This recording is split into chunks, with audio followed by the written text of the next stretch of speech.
Hey, good morning. Yes, it is. Today is Saturday, August 31st, the last day of the month, guys. And don't forget, Monday is a holiday for you guys that normally get Labor Day off.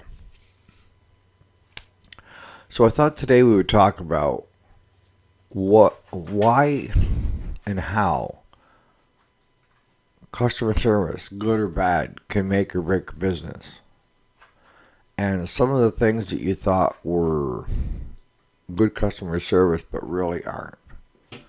And stuff that you thought were bad really isn't. This should be good. Stay tuned.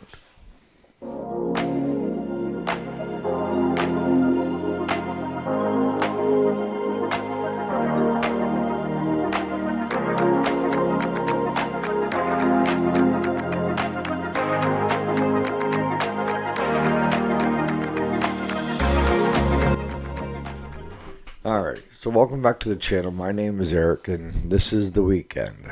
Saturday, August 31st, 2024. For you guys to keep track of the years. I get this all the time, and a lot of businesses will hire someone to be out front. Let's say they're counter person. See, if you're a counter person and people are coming in to buy parts or pay bills or this and that, you're kind of the letterhead of the business, right? And your attitude and your demeanor and the way you treat customers will have a big effect on how that customer views that business, okay? So what are the things that you would think would be a quality that someone offering good customer service would have? And that is, in my eyes, first and foremost, is, are they approachable?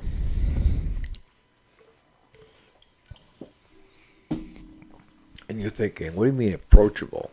I mean, does a customer automatically gravitate towards them?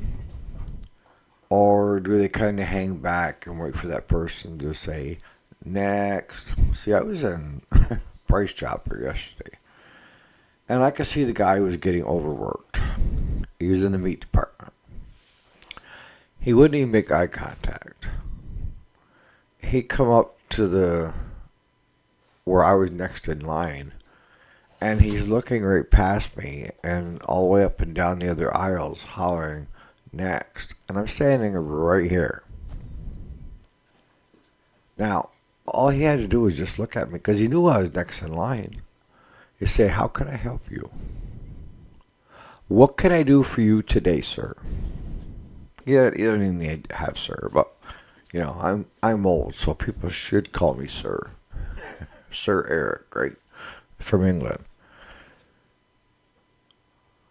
But he didn't. He didn't even give me eye contact. So that was the first thing. And you're saying, well, he's not their customer service guy. He works in the meat department. If you are at the counter of any department, you are customer service. You are a big reflect on that business. And when you hire people, you have to keep that in mind. Some departments are big enough so that they have a service department, sales department, parts department. It gets broke down, right? And you say, well, the manager I hired for the meat department is our customer service person for back there. All right. Then how come I'm not seeing the meat department manager every time I go in there to get something? Hold on. I'm just pointing things out. I'm not beating up on the guy in the meat department. But his name was Shane. And I called him by name. I said, Shane, I'm next. I'll take a pound and a half of Wonder Bar bologna. Because we all love Wonder Bar, right? No, I'm not a sponsor for Wonder Bar, but it's cheap and it's delicious. And he still isn't giving me eye contact. He's still looking up and down. And he's talking to another person that is standing there within the meat department. And she's got her hands in her pockets. And they're talking about their schedules for next week. And I'm starting to think, I'm just here for the friggin' meat, right? Sandwich meat. So he said, next question was, in between all this small talk with everybody else, he doesn't even look at me. He said, how thick would you like it? And I said, medium. I said, I like to put one slice on between a piece of bread with some mustard and some cheese. So he slices the first one. And I mean, this is almost like paper thin. And I'm like, no, Shane, I want it, medium, sandwich style. He whips that piece into the garbage. Literally whips it. And I'm like, Shane, I would have taken that as part of my pound and a half. I had no problem with it. Nope. Comes back with the second one. And now it's a little bit thicker than shaving. I said, Shane, medium. Put that on the paper. I'll take that. But make it about twice as thick, alright? So at this point, he's getting real snotty. Like, he should know how I would like my meat. My sandwich meat.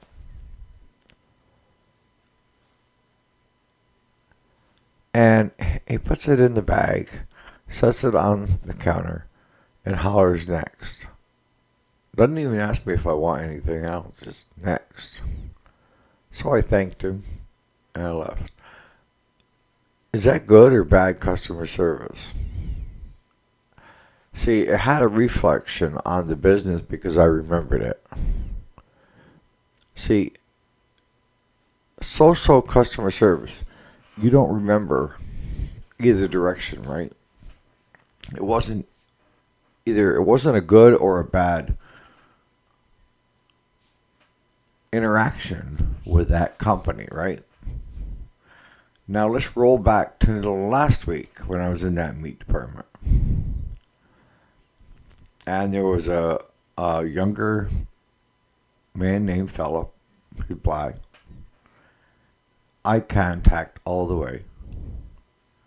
They weren't doing small talk in the back. He was doing small talk with me.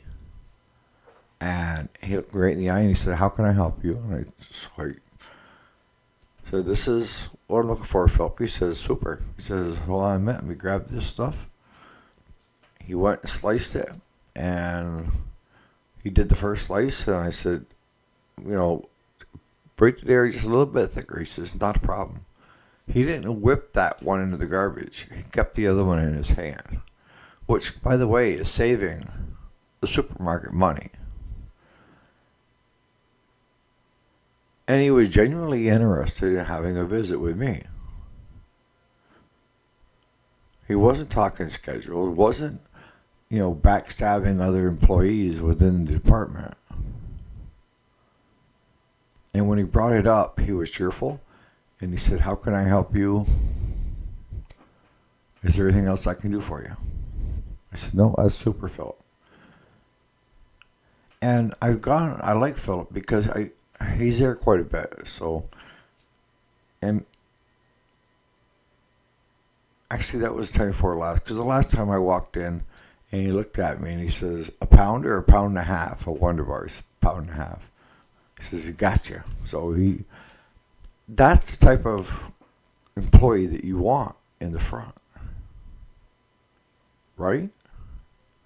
You want the type of employee that your customers remember in a positive light. They don't have to do much of small talk or this stuff, but it helps. And when I have customers come to the door, it's just not talk about their bill and what was wrong with their lawnmower, which it is to some extent. It's small talk about other stuff. And I learned from a family that ran a John Deere dealership that you need to at least remember their first name. If they're regulars on a regular basis, like a couple times a year, remember their name. And when they walk through the door, and you say, "Hey, Ron," that adds a level of, okay, these people know me and they want my business. And what I find with good customer service is that you have groups of customers, right? Different customers. Some don't want to have any small talk. They're just, "Oh, how much is it? Let me pay it. All right, see ya. I'm too busy to haggle or talk or what have you." And for that person that you have in the counter, at the counter, has to be able to recognize that. There's sometimes if you're trying to do small talk, especially too much, will have a negative spin on some customers. They're like, "Why are you being so nosy?" They don't say it, but they're kind of hinting at it, right? So you also have to have a delivery. And look, you can't fake it till you make it. Can you become better at it? Yes. But you can't fake being interested in somebody if you're not interested.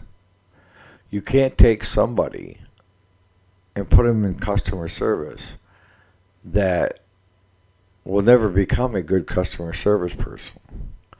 And I'm not saying good customer service is trying to upsell everything either. I hate that with a passion as a customer. So we don't do it as a business. We don't try to upsell anybody. If they ask about it, or we'll have like a daily special or something, that's one thing. But you could become too pushy, right? And I don't know about you, but when I go to a car dealership, I normally go on it used to be I'd go on a weekend because it wouldn't be open. I could just kind of take my time and look at the different vehicles, different options and stuff like that. And now most dealerships in our area are open, 7 days a week. And the minute you drive your car onto the lot to take a look at another car, you have like these salespeople that are vultures, and they come running out and try to sell you that vehicle. And not only try to sell you that vehicle, but 110 options that they think you should get, which they're making money on every option. Yes, the dealership makes money on the percentage point with the banks. They make money on upsells like the Sirius radio, to the GPS in some vehicles, OnStar and other vehicles, the Chevys. They're upselling stuff. The mats, the certain brands, they get so much for upselling those into vehicles. Spray line bed liners, you name it. Anything they can get you into to make that vehicle cost more money is money in their pocket.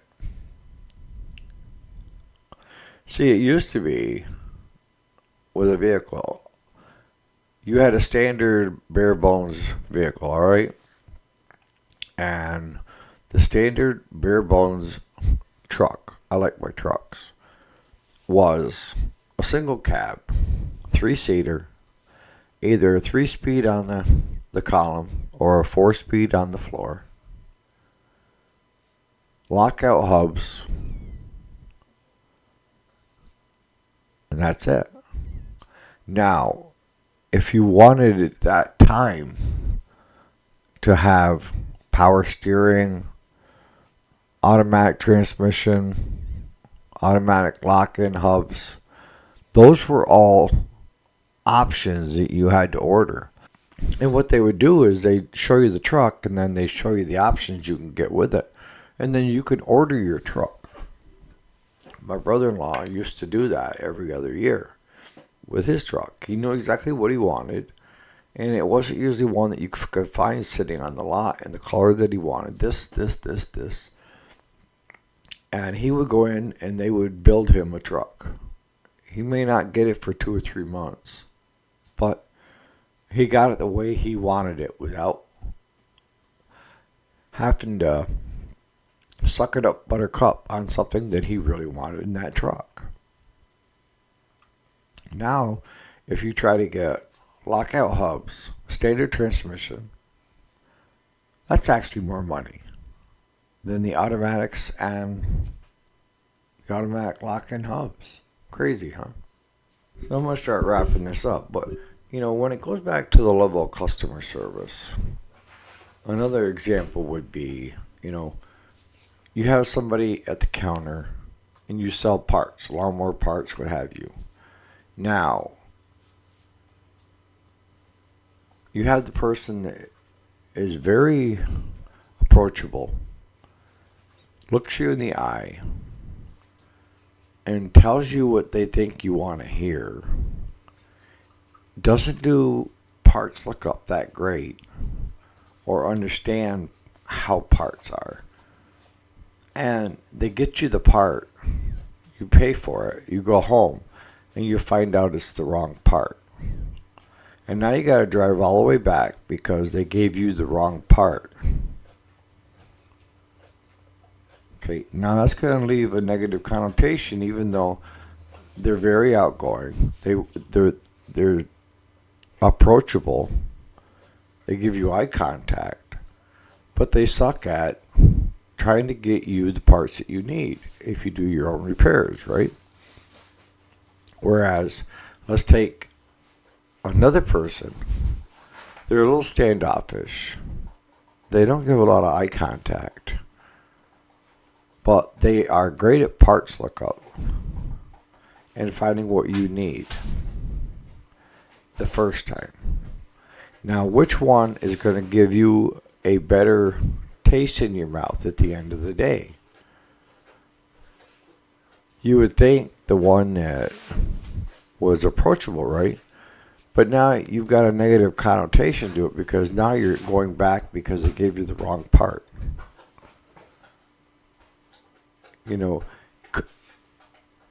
The way you would really like it is if you could combine those two people, right? Great at doing parts lookup, eye contact, approachable, and leaves a positive. See, at the end of the day, you want your customers to have a positive experience when they come into your dealership, your repair shop, wherever. And that's not to say that you can't get a pain in the ass customer that no matter what you do as a customer service person, you're never going to please them. And I think that there is where the manager or the owner like me needs to be called in. Don't leave your employee to fight your battles for you. If it's going to be anything above great customer service, then your manager or your owner is the one to do that. And I'll be the first one that will pull that customer aside and say, look, not here. If you can't knock this shit off, go somewhere else. I don't care. But you're not going to do it here. And you're not going to do it to my employee. Because I can tell you good chances are that type of a customer has already worn out his welcome everywhere else. So he doesn't want to lose you as a repair shop either, because then he has no place to go. But that customer has learned that the louder they are, the more they get their way. And that doesn't fly in my shop. We base everything on truth and honesty, period. And if you come in and you start beating up on one of my customer or my employees for being truthful and honest, you're damn right. You're going to have problems with me because I think it's my responsibility. We may lose that customer, and I'm okay with that. My employee may think we need to keep every employee or every customer, but that's not the case. You want to, as you build your business, you want to thin out the problem childs. Let somebody else handle them. And the problem childs aren't the ones that want the cheapest repair done. Not even close. They're the ones, no matter what you do and what it costs, they're not happy. And you just don't need that going on in your business, especially if you have other customers there that are listening in. So just give that some thought next time you go hire, or maybe if you're a one-man band, different ways to approach things. But I'm a firm believer in truth and honesty, great customer service. No, the customer is not always right. That is not great customer service.